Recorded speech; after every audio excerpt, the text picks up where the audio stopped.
Okay, so actually I got this question from many people. Okay, actually today, right, most of the property in Singapore were sell-finish one, were sold out one. Okay, you hardly see properties that cannot sell and developers still selling. Okay, in Singapore, especially in Singapore, why is this happening? Okay, firstly, we have to understand that our population size is increasing. There is a lot of foreigners. To be frank, if you read the newspaper, I don't know which month, I think is it April or May, from non-residents deposit we have 62 billion. Okay, let me Google. Is it 62 billion or 6.2 billion? Okay, so I found the article. Okay, there's this article in December 31st, 2019. 2019 Bloomberg okay. Deposit by non-residents in Singapore bank rose 2.6% in November to 51.1 billion Sing dollar. Okay, then in Business Times, non-residents deposit in Singapore jumped 44% to record 62 billion in April. This is June 3rd. Okay, so why am I showing you all this information? Is because right, in Singapore, a lot of people want to come to Singapore. Okay, and if you, I don't know whether is it true or not, but recently I went through a report. A lot of countries they print money and they go into a country loan, meaning that they issue bonds and all these things. They print money to help their country go through these pandemic moments. But our country didn't. We use past reserve, meaning that 我们省钱, we use the money that we save. We never print money and go into a loan. So a lot of people, the billionaires, the millionaires, they look at the way our country function. They know that our country is very safe and healthy, and we keep our economic standards very well.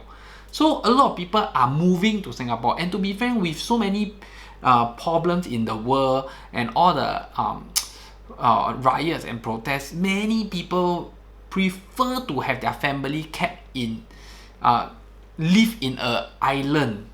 You know, the safe island. I have to call ourselves an island lah. We are really an island you know. So, but we have very little space. So the only thing we can do is that we build higher but we have very little space. So you realize that our population keep increasing. So when our population keep increasing, you realize that more and more people want to come to Singapore to stay.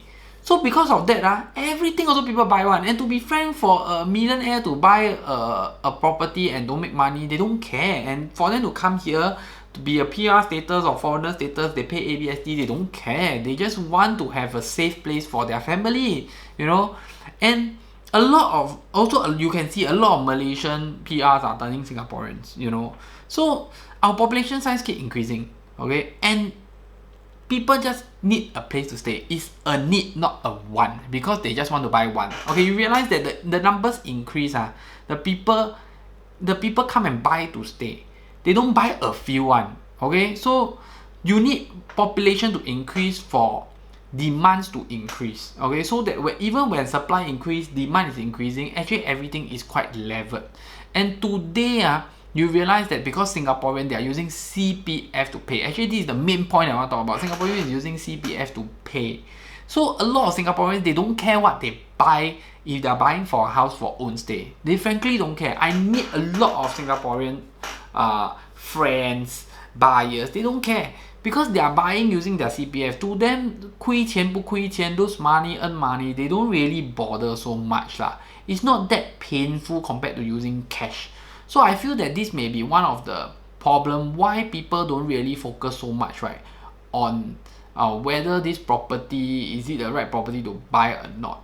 And also there's always another group of people that are going more for lifestyle and comfort. They're not going for the money factor. So if you are going more for lifestyle and comfort, then yes, maybe you don't really care about the money factor also. So with these three combined reasons, it makes Singapore a place whereby people just buy lor. You know, the way people buy is actually very 青菜 very 随便 very like they just buy lah. You know, they don't take too serious consideration on what they are buying. So I feel that this is also the reason why you hardly see properties like having problem, cannot sell, not sold, and all this in the Singapore property market. So I feel that these are some of the problems that maybe if you want to be in a competitive age and you want your money to work for you, then maybe you should care. Because to me, CPF is also your money and CPF is also cash, because eventually you can take it out. Okay, so thank you for watching. I hope this video helps you to understand a few points. Firstly, why everything also been buy. Secondly, why Singapore property market continue to be so strong.